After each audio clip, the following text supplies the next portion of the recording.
Primeiro reinado. O primeiro reinado se inicia após a independência do Brasil em relação a Portugal em 7 de setembro de 1822. No dia 12 de outubro de 1822, Dom Pedro virou imperador e ficou conhecido como Dom Pedro I.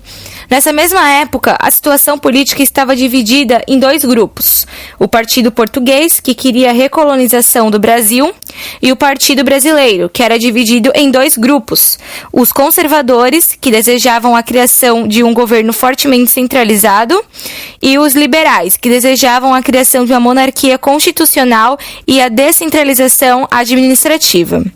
No ano de 1823, foi elaborada uma Assembleia Constituinte para criar uma Constituição para o Brasil, e essa ficou conhecida como Constituição da Mandioca. Porque, segundo ela, só poderiam ser eleitores e candidatos apenas aqueles que tivessem uma renda equivalente a 150 alqueires de farinha de mandioca. Essa Constituição fez a divisão dos poderes em executivo, judiciário e legislativo. Dom Pedro, insatisfeito, dissolveu a Assembleia Constituinte e criou o Conselho de Estado, o qual era formado por 10 pessoas, as quais ficaram encarregadas pela criação de uma nova Constituição. Desse modo, surgiu a Constituição outorgada de 1824, a qual teve seus pontos principais. O governo era uma monarquia unitária e hereditária, a existência de 4 poderes: o executivo, o judiciário, o legislativo e o poder moderado, que era exercido pelo imperador, a adoção do catolicismo como religião oficial e o voto censitário. Em 1824, ocorreu a Confederação do Equador por conta do forte descontentamento com a centralização política imposta por Os objetivos da revolta foram a convocação de uma nova Assembleia Constituinte para a elaboração de uma Constituição de caráter liberal, acabar com o tráfico de escravos e entre outros. Esse movimento ganhou esse nome porque ocorreu perto da linha do Equador. O movimento teve uma repressão violenta e os líderes foram condenados à morte. Em 1825, surgiu a Guerra da Cisplatina, que ocorreu entre o Brasil e a Argentina pela posse da província de Cisplatina, o atual Uruguai. Em 1828, a Inglaterra propôs um acordo entre a Argentina e o Brasil. Este acordo dizia que a Cisplatina não era de nenhum dos dois países, mas sim era uma província independente. A derrota do Brasil causou uma insatisfação popular e acabou agravando a crise do país. Quando Dom João VI morreu, um dos filhos dele deveria assumir o trono de Portugal. O mais velho era Dom Pedro I, porém ele não poderia assumir por ele ser imperador do Brasil. Então o mesmo abdicou o trono para o seu filho. Porém, o mesmo possuía apenas 5 anos de idade. Então Dom Pedro fez um acordo com seu irmão, Dom Miguel, pedindo para que ele ficasse de regente até o seu filho atingir a idade necessária para assumir o trono. Em 1828, Dom Miguel quebrou o acordo, se tornando rei.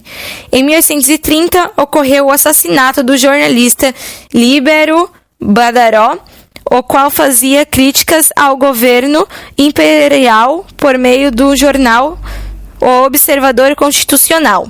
Dom Pedro teria ordenado o assassinato do mesmo.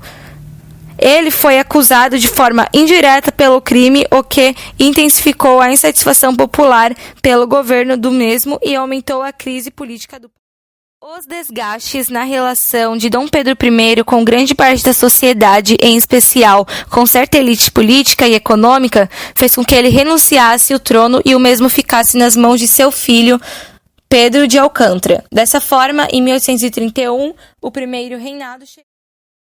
Período regencial. O período regencial foi um período de grande instabilidade política. Após a abdicação de Dom Pedro I, quem assumiria seria o seu filho, porém o mesmo tinha apenas 5 anos de idade. Com isso, a Constituição de 1824 dizia que o império deveria ser governado por um regente.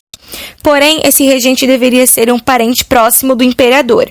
Sobretudo, o mesmo não tinha um parente próximo naquele momento. Então, a Constituição disse que deveria ser formada uma regência trina, a qual é formada por 3 membros que seriam eleitos pela Assembleia Geral. Porém, como os integrantes estavam em recesso, não deu muito certo. Então, eles criaram a regência trina provisória.